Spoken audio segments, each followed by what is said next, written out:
ఒక మనిషి గొప్పదనం గురించి తెలియాలంటే అతని జీవితంలో తాను చేసిన ఒకానొక గొప్ప ప్రయాణం గురించి తెలుసుకుంటే మనకి బాగా అర్థమవుతుంది. తన 36 సంవత్సరాల ఈ ప్రయాణంలో ఆయన సాధించిన విజయాలు, ఎదుర్కొన్న సవాళ్లు, పరిష్కరించిన సమస్యలు అన్నిటికీ మించి తన చుట్టూ ఉన్న వ్యక్తులను, పరిస్థితులను ఓపికతో అర్థం చేసుకుని ఆయన వ్యవహరించిన తీరు గురించి అందరూ తెలుసుకోవాలి. అలాంటి ఒక స్ఫూర్తిదాయకమైన వ్యక్తి మన కాళంగి శామ్యూల్ సుభాకర్ గారు. కాళంగి శామ్యూల్ సుభాకర్ గారు 1964 ఆగస్టు 17వ తేదీన గుంటూరు జిల్లా పెదకాకానిలో జన్మించారు. వారి తల్లిదండ్రులు శ్రీ కాళంగి హనుమంతరావు గారు మరియు శ్రీమతి చంద్రలీల గారు. హనుమంతరావు గారు ఆర్ఎంపీ డాక్టర్గా ప్రజలకు సేవలందించారు. చంద్రలీల గారు ఏఎన్ఎంగా సేవలందించారు. సుభాకర్ గారు తన చిన్నతనంలో ప్రాథమిక విద్యను పెదనందిపాడు, ఎడ్లపాడు మండలాల్లో అభ్యసించారు. తరువాత 8వ తరగతి నుండి 10వ తరగతి వరకు అమర్తులూరు మండలం ప్యాపర్రు జిల్లా పరిషత్ హైస్కూల్లో చదువుకున్నారు. 1979 మార్చిలో 10వ తరగతి మ్యాథ్స్ పరీక్షలో 100కి 100% మార్కులు సాధించి స్థానికంగా ఉన్న అన్ని ప్రభుత్వ పాఠశాలల పరిధిలో ఉన్న ఉపాధ్యాయుల ప్రశంసలు అందుకున్నారు. సుభాకర్ గారి తల్లిదండ్రులు కూడా ఇది ఒక శుభపరిణామంగా మరియు వారి కుమారుని భవిష్యత్తు మరింత ఉజ్వలంగా ఉండబోతుందన్న ఒక సంకేతంగా వారు భావించారు. సుభాకర్ గారు ఇంజనీరుగా ఉన్నత స్థాయిలో ఉండాలని వారు కోరుకున్నారు. సుభాకర్ గారు ఇంటర్మీడియట్ను చెరుకుపల్లి మండలం కావూరులో పూర్తి చేశారు. తరువాత విశాఖపట్నంలో ఫార్మసీ కోర్సును పూర్తి చేశారు.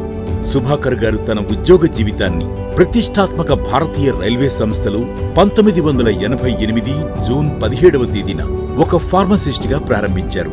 మొట్టమొదట గుజరాత్ రాష్ట్రం వెస్టర్న్ రైల్వే విభాగంలో భావనగర్ పారా డివిజన్ నందు ఆయన పనిచేశారు. తరువాత 1990 జూన్లో సౌత్ సెంట్రల్ పరిధిలో హుబ్లీ డివిజన్లో ఉన్న సతారాకు వచ్చారు. 1992లో అక్కడే గ్రేడ్ 2 ఫార్మసిస్ట్గా ప్రమోషన్ పొందారు. 1994లో ట్రాన్స్ఫర్ మీద సికింద్రాబాద్ డివిజన్ పరిధిలో కాజీపేట నందు గ్రేడ్ 1 ఆఫీసర్గా ప్రమోషన్ పొందారు. 2001లో విజయవాడకు షిఫ్ట్ అయ్యారు.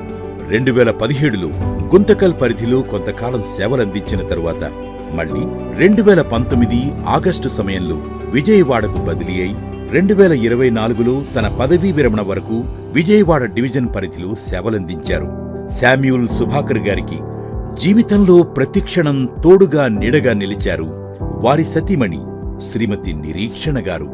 నిరీక్షణ గారు పోస్టల్ డిపార్ట్మెంట్లో బ్రాంచ్ పోస్ట్ మాస్టర్గా గత 39 ఏళ్లుగా గ్రామీణ ప్రజలకు సేవలందిస్తున్నారు. సుభాకర్ గారికి ఉద్యోగ జీవితంలో ఇంటా బయట కొండంత అండగా నిలిచారు నిరీక్షణ గారు.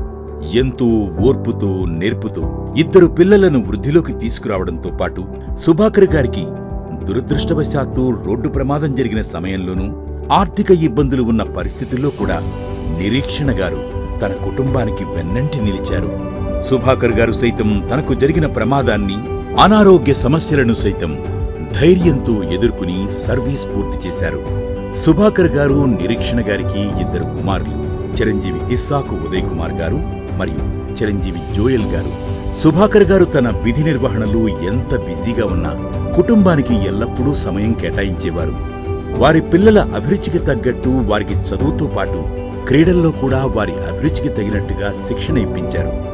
సుభాకర్ గారి కుమారులు స్వయంగా వారి తండ్రి ఆదర్శాలను పాటిస్తూ ఉన్నత విద్యను అభ్యసించి ప్రస్తుతం ఇరువురు దుబాయ్లో సెటిల్ అయ్యారు.